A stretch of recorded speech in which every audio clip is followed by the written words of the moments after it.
Mãe, tá na Jovem Física. Tchau. Gente, nossa segunda aula do dia, vamos falar de ondas eletromagnéticas, tá certo? Ondas eletromagnéticas. Lá na aula de introdução de onda, quando eu estava falando de conceito, já apareceu o termo, mas aqui a gente vê um detalhezinho ou outro um pouquinho melhor, tá bom? Então, vamos lá. O que é uma onda eletromagnética? Elas são as ondas que se propagam em dois campos variáveis, um elétrico e outro magnético. Ao contrário das ondas mecânicas, as ondas eletromagnéticas podem se propagar no vácuo, tá certo? Por que elas podem se propagar no vácuo? Porque elas dependem de campos elétricos e magnéticos, tá certo? E é permitida a existência desses campos no vácuo, tá bom? A velocidade de propagação de uma onda eletromagnética é aproximadamente 300 mil quilômetros por segundo. Também podemos ver isso como 3 vezes 10 a oitava metros por segundo. É bastante usado. Na verdade, 3 vezes 10 a oitava metros por segundo é até mais usado que dessa forma, tá? E aqui fica mais estético no texto. Bom, as ondas de radiação, ou onda eletromagnética, são campos elétricos e magnéticos, tá bom? Então, observem aqui, ó, o campo elétrico ele vibra para cima e para baixo, enquanto se propaga para frente, tá? Isso aqui é a variável, a intensidade do campo elétrico está variando. Como a intensidade do campo elétrico está variando, ele gera um campo magnético perpendicular a ele variável também. Tá vendo? Então, esse campo aqui está indo para um lado e para o outro. Né? Ele vai lá para a esquerda, para a direita, para a esquerda, para a direita, enquanto se propaga para frente. Tá? Então, vejam de novo, o campo elétrico variável gera campo magnético variável. E um campo vai reforçando o outro enquanto a onda se propaga. Tá? Eles se movem na velocidade da luz, no vácuo, né? No vácuo, qualquer onda eletromagnética tem a mesma velocidade. E se propagam em todas as direções em linha reta, né? O que está falando aqui, se eu pego uma fonte pontual de radiação, ela vai espalhar essa radiação para todas as direções, tá? Uma outra coisa aqui que é importante vocês perceberem, o campo elétrico vibra para cima e para baixo enquanto a onda vai para frente. O campo magnético vibra para a esquerda e para a direita enquanto a onda vai para frente. Isso quer dizer que tanto o campo elétrico quanto o magnético são transversais à direção de propagação. E essa é uma propriedade super importante de onda eletromagnética, tá? Onda eletromagnética sempre é onda transversal. Bom, aí aqui ó, uma comparação, aí, né, um esquema, gente. Não dá para comparar isso realmente numa escala desse tamanhinho. Mas para vocês compararem a luz, né, o comprimento de onda aqui, os tipos de radiação. Então, se eu pego uma radiação eletromagnética, que a gente chama de onda de rádio, elas vão ter comprimento na ordem de 1000 metros, até entrar aqui na faixa do micro-ondas, que é na ordem de metros, tá certo? Então, uma onda de rádio tem entre quilômetros a metros de comprimento. Uma onda de micro-ondas, o comprimento dela diminui, tá certo? Então, ela vai ter da ordem de metros a centímetros. O infravermelho, o comprimento de onda diminui ainda mais, vai ser a ponta de um alfinete, 10 a menos 5 metros. A luz visível vai ter aí o comprimento que é do tamanho de micro-organismos, tá? 5, 10 a menos 6 metros. O ultravioleta vai ter o tamanho, né, o comprimento de onda, lembra do lambda? O lambda vai ter aqui o tamanho de 10 a menos 8 metros, na ordem de moléculas, tá certo? Onda de raio-x na ordem de átomo, comprimento, e raio gama na ordem de núcleos atômicos, tá bom? E a gente vê mais para frente aí uma questão de ressonância, quantidade de energia. Uma onda eletromagnética ela interage muito bem com coisas que estão próximas do seu comprimento de onda, tá? Isso não é uma regra inequívoca, mas ela funciona muito bem. Então, a partir do ultravioleta, a gente já tem radiação interagindo com moléculas. E isso aqui pode gerar algum tipo de ionização nessa molécula, tá? Então, a partir do ultravioleta, toda a radiação eletromagnética é nociva para nós, seres humanos, tá certo? Ela é nociva e pode gerar aí algum tipo de dano na nossa estrutura celular, no nosso DNA, tá? E raio-x e raio gama nem se fala então, certo? Aí observem a frequência, que a frequência para uma onda de rádio pequenininha é de 10.000 e para uma onda de raio gama é 10 elevado a 20 Hz, tá? Não tem nem como pôr numa escala isso. É muito, muito, muito maior a frequência mesmo aqui. E vejam que ela vai aumentando ao longo do espectro, tá? E aqui é uma comparação a temperatura que o corpo precisa ter para emitir essas radiações de forma térmica, tá? Então, um corpo aqui, ó, ele vai começar a emitir radiação térmica a partir da faixa do micro-ondas, que é 1 Kelvin, tá certo?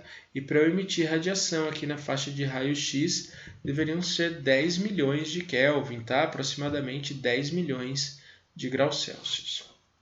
E voltando para a figura aqui em cima, percebam que ó, penetra na atmosfera. Sim, não, tá aqui, né? Aqui parcialmente sim e não, tá? Então as ondas de rádio penetram muito bem na atmosfera, micro-ondas já não é legal, o infravermelho existe apenas uma pequena região que penetra, luz visível penetra a atmosfera, tá certo?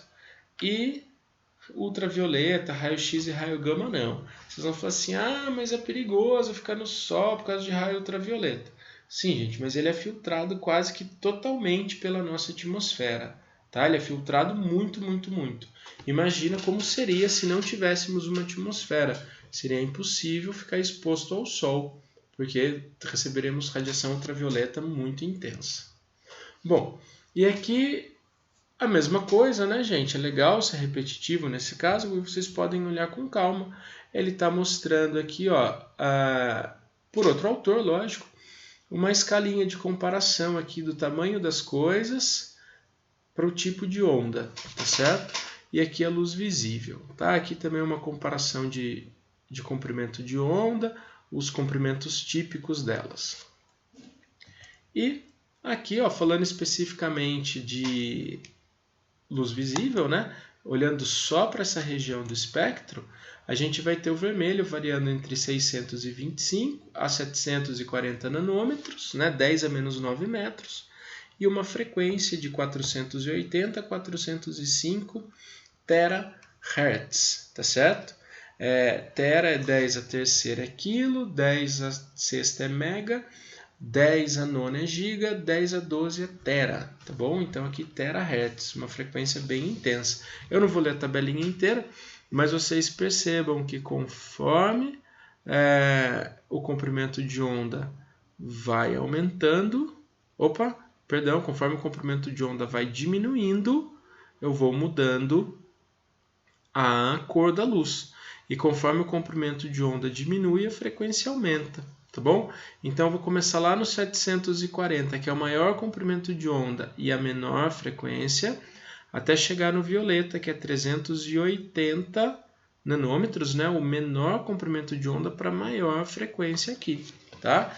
Por quê? Porque velocidade é igual a lambda sobre frequência. Então, comprimento de onda e frequência são relações inversamente proporcionais. Para um aumentar, o outro tem que diminuir para a onda eletromagnética, tá? E aqui, ó, janelas atmosféricas, né? Eu estou retomando um pouquinho aquela primeira figura que a gente viu. Janelas atmosféricas, né? Então, quando vai se planejar uma missão espacial para lançar um satélite que vai fazer monitoramento da Terra, ou quando a gente está pensando em instalar telescópios para observar fora da atmosfera, a gente precisa levar isso em consideração, tá? Se eu quero observar no raio-x e no ultravioleta, não adianta nada colocar um sensor aqui na superfície do chão, que ele não vai detectar nada. Então você tem que pôr isso num satélite e jogar para fora da atmosfera, tá bom? Agora, se eu quero captar informação do espaço vinda de ondas de rádio, legal, dá para pôr um monte de telescópio aqui na Terra, tá certo? Porque a radiação praticamente não sofre absorção nenhuma na atmosfera de onda de rádio. E, inclusive, Esse foi um dos pulos do gato para a detecção lá, para aquela foto do buraco negro que apareceu ano passado. Foi feita uma rede de telescópios de rádio, o comprimento de onda dele é grandão, né? Então é fácil, quer dizer, é mais fácil por esses telescópios em sincronia, e a gente usou todos os telescópios de rádio da Terra como se a Terra fosse um telescópio gigante, tá? Porque aqui no rádio é fácil a passagem de luz. E no visível também, estão vendo que aqui quase não existe absorção para a luz visível. Bom, acelerando aqui um pouquinho para finalizar, vamos falar da dualidade de onda eletromagnética. O que é isso? É a dualidade onda-partícula, tá? Aqui a gente já está entrando um pouquinho, só dando uma pincelada na seara da física quântica, a gente percebe para uma onda comportamentos diferentes a depender do experimento. Existem experimentos, quando eu entrar em difração, eu volto a tomar isso, mas em experimentos de difração, que é um experimento típico de onda, a luz se comporta como onda, tá? A luz se comporta como onda nesses experimentos. Mas existem experimentos onde você joga a luz sobre uma superfície metálica e ele arranca elétrons daquela placa, né? E esse é um comportamento típico de partículas. Então a onda a luz, né? A onda eletromagnética, ela é onda ou ela é partícula? Bom, a resposta ela não é nem onda nem partícula, mas sim ela é onda e partícula ao mesmo tempo, tá certo? Esse é o comportamento dual de uma onda. E a constar só, tá, gente? Não é só a onda que tem esse comportamento dual, não. Elétron também tem comportamento dual. Um elétron, ele tanto pode ser descrito como uma onda, como descrito como uma partícula. Tudo bem? Então, dando sequência aqui, nessa seara da física quântica, a energia de um fóton, a energia de um único fóton é H, que é a constante de Planck, né? O H é a constante de Planck, vezes a frequência de propagação da onda, tá certo? O H, observem, ele é muito pequenininho, é um número de ordem de grandeza de 10 a menos 34. Então, um fóton sozinho propaga pouca energia. Mas se vocês forem lembrar, eu vou voltar lá rapidinho que é importante. Aqui, um fóton de rádio que é 10 a quarta e um fóton que tem frequência, né? Um fóton tem frequência de 10 a quarta Hz e um raio gama tem frequência de 10 a 20 Hz. Quando eu jogo aqui, eu tenho uma diferença de energia de 16 casas, tá certo? 16 ordens de grandeza na energia de um fóton de micro-ondas e um fóton de raio gama. Então, quando vocês têm medo de sofrer algum problema pela radiação do seu micro-ondas, fica tranquilo, a energia dele é muito, muito, muito pequena comparado à de um raio gama. Fiquem tranquilos que ela não gera nenhum problema para a saúde, tá certo? É lógico que eu não quero que ninguém entre lá para ser cozido pelo micro-ondas, mas estou falando de passar por um micro-ondas, aquecer um alimento não tem problema, certo? E próximo tópico aí da nossa aula, vamos falar de polarização da luz, tá certo? Polarização da luz. E lembrando que polarização é um fenômeno que só ocorre em ondas transversais. Então aqui eu vou mostrar ora polarização em corda, ora polarização em onda eletromagnética, mas a ideia é a mesma, tá bom? Então observem essa figura aqui, eu estou vibrando minha corda para cima e para baixo e coloco um obstáculo ou coloco uma fenda que tem um corte na vertical, na mesma direção de vibração da corda. Acontece o quê? A onda passa tranquilamente por esta abertura. Porém, se eu mudo a direção de vibração da minha corda, agora a minha corda está vibrando na horizontal e a minha fenda é na vertical, quando ela chega na fenda, ela é bloqueada e não mais sofre transmissão, tá certo? Eu bloqueio a transmissão dessa direção aqui de propagação da onda. Observem aqui esse GIF, né? Então não dá para parar, mas eu tenho uma onda vibrando na vertical e as fendas nesses discos também são na vertical. a minha frente de onda passa tranquilamente. Agora, se eu inverto a direção dessa fenda, ela passa pela primeira e não passa pela segunda. Então, esse fenômeno aqui é chamado de polarização, tá? Feito? Mostrando isso para a luz, né? Então, imagine que aqui eu tenho uma fonte de luz e ela vai gerar ondas que vibram, né? Não a propagação, a vibração dessa onda ocorre em todas as direções. Então, eu coloco aqui um cristal polarizador. Opa! Ixi, não está voltando. Espera aí, gente. Aí, foi. Eu coloco aqui um cristal polarizador, certo? Que vai permitir a vibração do material em apenas uma direção, tá certo? Então, a luz, percebam, uma direção, ou praticamente isso, né? Num caso ideal, seria uma direção só. Eu terei aqui, então, como é que fala? Selecionei, né? Eu faço uma seleção da direção de propagação. Se eu coloco uma segunda lente com uma rotação um pouquinho diferenciada, eu bloqueio ainda mais a passagem de luz, tá?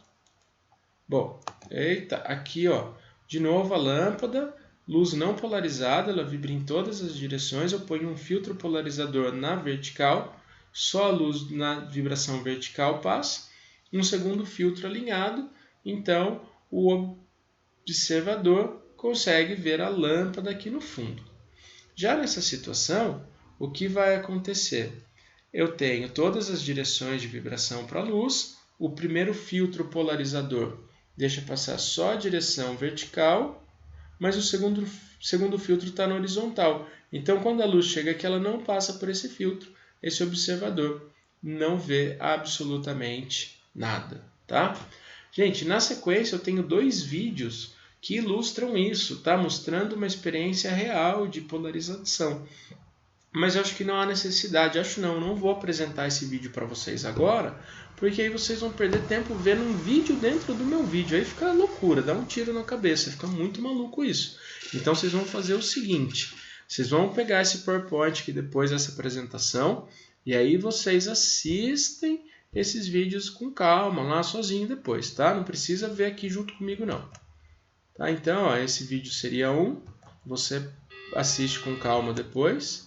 Esse aqui seria outro vídeo, assiste lá com calma depois. São 2 situações de polarização para vocês. E, por fim, aqui para fechar nossa aula, ressonância. Tá? Ressonância é o fenômeno que acontece quando um sistema físico recebe energia por meio das excitações de frequências igual a uma de suas frequências naturais de vibração. Assim, o sistema físico passa a vibrar com amplitudes cada vez maiores. Tá?